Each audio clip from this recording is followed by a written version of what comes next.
What's the next industry to die out? Newspapers. They have been shrinking more and more over the past decade. Eventually they will shrink into nothing. A sign of the times. Cable TV. Everything on there is on the internet too. It's oversaturation in streaming services now too.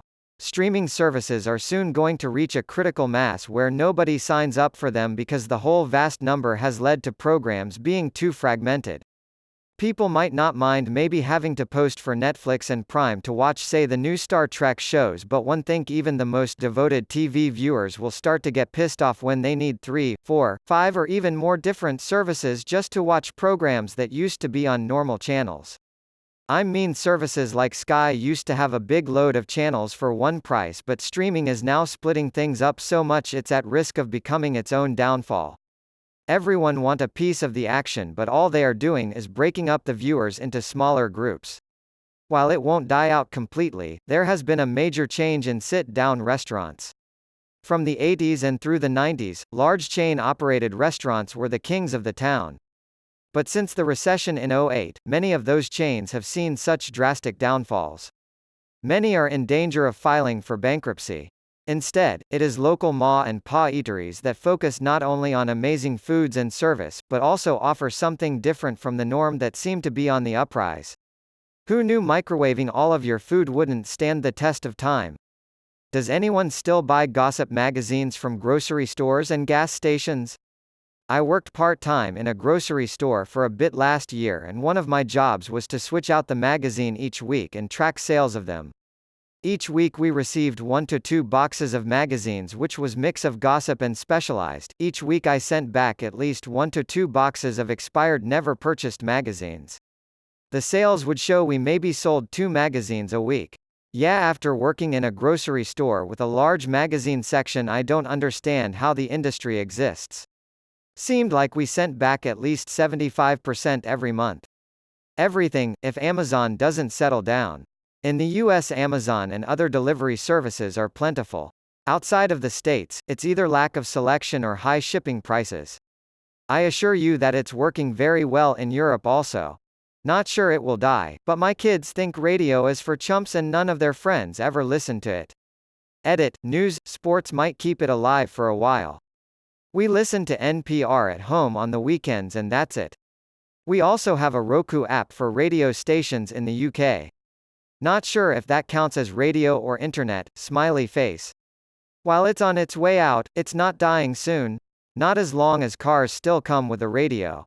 While on the daily commute, people can listen to podcasts, audiobooks, or Spotify, but these options aren't nearly as popular as the simple radio for now. Workplaces are also a large user of radio. I was getting so annoyed listening to the radio on my morning commute. It seemed like no matter what channel I tuned into, they just kept playing the same songs over and over again. Especially the retro oldies station that seemed to believe that only 500 songs were ever recorded between 1968 and 1993. Then my friend turned me onto a local independent radio station that plays everything from rap to punk. And I've never heard the same song twice.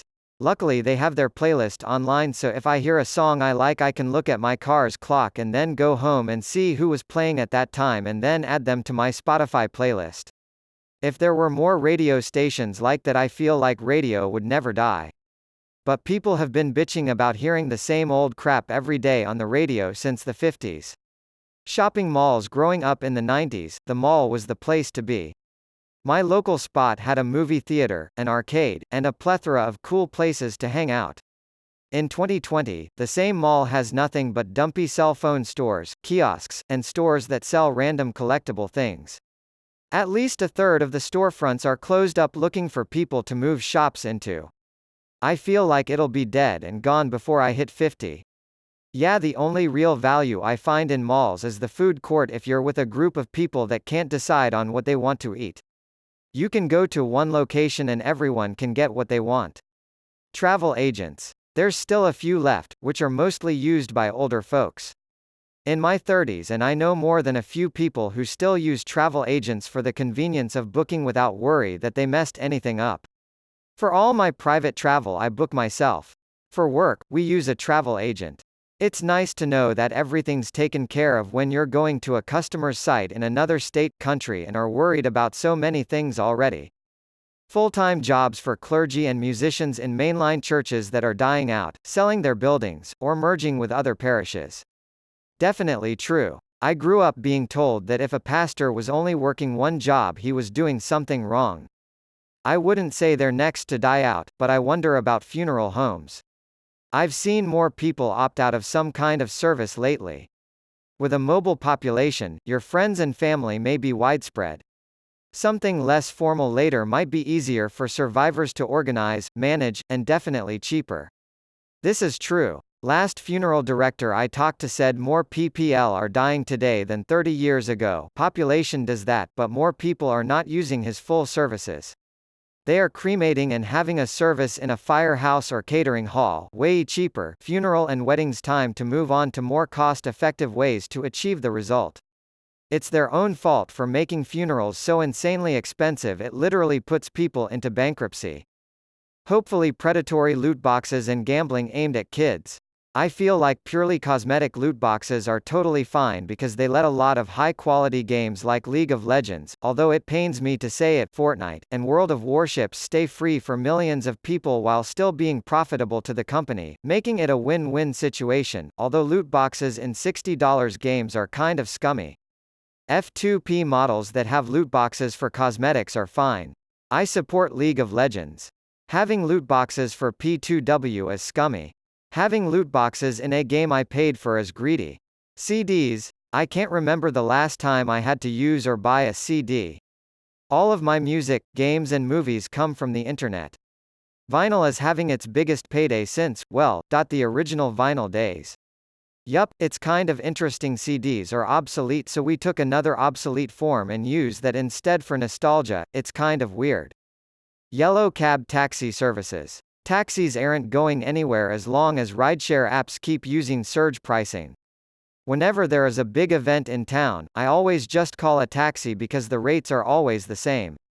F***ck paying Uber, Lyft $60 to get across town just because there's a concert going on. AM radio. I haven't listened to it in years and I'm an old boomer. Auto dealerships. Hopefully. They were so shocked when Tesla just went direct to consumer and people liked it. Like no way guys, you are notoriously huge holes who waste hours of people's time and now there's a different way. The folks in my state were so afraid of Tesla that they literally passed laws preventing them from selling cars here using the non-dealer model. Fast fashion retail stores. Everything will be online soon. Man, if you go to the mall around here, over half the large department stores that sell clothes are already closed. Kind of sad. I like to still shop for clothes at a brick and mortar. One thing you can't really get online is shopping for good fitting nice clothes. Sure, I'll order a hoodie or a t-shirt online, but I ain't taking a stab in the dark at a $100 sweater without trying that on first. My dad told me when I was young that there will only be two kinds of industries in the future, ones that involve working with people and ones that involve thinking creatively. And that the latter will almost always pay better.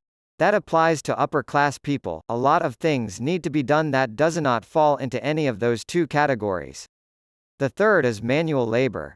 Plumbers and mechanics aren't going anywhere. As a niche side interest, I would say the custom sword-making industry. It's niche to begin with. There's a lot of work involved, but most people are less and less able or willing to pay high prices. On top of that, more and more countries are getting more and more strict on their weapon and shipping, import laws. There's been quite a decline in recent years and it's sad to follow. The craft probably won't ever fully die, but as a once avid collector it appears to be slowly dying. Sad face. Brick and mortar retail stores. A lot them are on their way out, but I think a lot people still prefer to buy in person. Clothes and groceries are probably the main ones. Convenience stores will certainly stick around until Amazon manages to get 20 minutes delivery sorted. Truck driving. Simply moving a load from point A to point B is rife for automation and current tech is already adapting to allow it to happen. I agree, but I really don't think it will be a quick process. Train networks could have easily been automated a decade or more ago, still hasn't happened. Certainly looks to be heading that way though. Facebook. Boomers love Facebook, millennials love Instagram. Both are owned by the same company. They're going nowhere. Armies of soldiers. Physical warfare is now conducted by a very small team of specialists who sit in an office somewhere sending out drones. If you have an army of 10,000 soldiers, you have to feed, house and equip them. For cyber warfare, it's another very small team in a different office.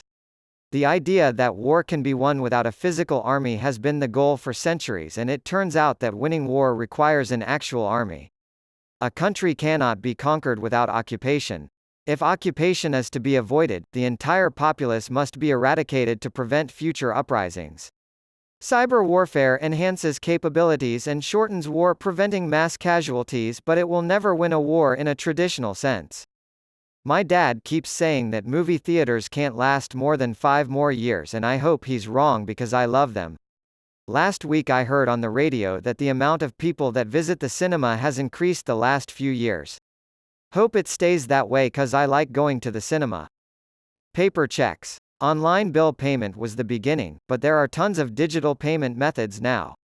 A decline of at least 8% is built into the annual revenue forecast. Source: I used to work for a paper check printer manufacturer. Not the next per se, but according to market research the sport of golf is on a serious decline and doesn't show much hope for ever recovering fully. Hundreds of courses close every year with mere tens of new courses opening nationally. Not a great ratio. Am Canadian, have not looked into US statistics. I don't know if the right word, but we're watching a pretty significant overhaul in how the real estate industry works. I'd say we're fairly rapidly approaching a point where most homes are bought and sold without an agent, or at least without a traditional real estate agent.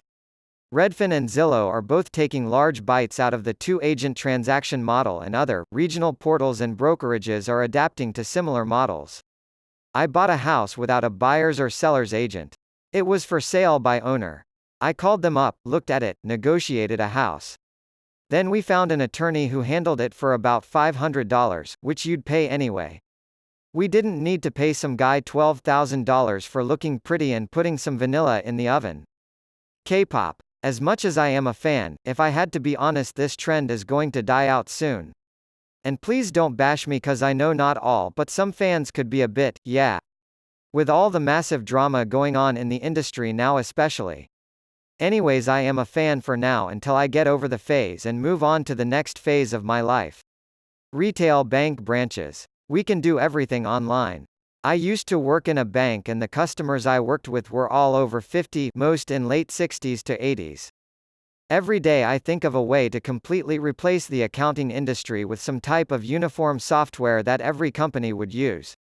Maybe make something and sell it to the government, then every big corporation has to use it while I just sit at home bathing in liquid gold. Car dealerships, more specifically the whole dealership experience. In 10 to 15 years I predict that car dealerships will no longer require 15 salespeople, instead you will go to a kiosk setup, select the car out of inventory you are interested in and just give a yes or no to any ones you pick out. No price haggling, you chose your budget and it shows you the cars available at that price.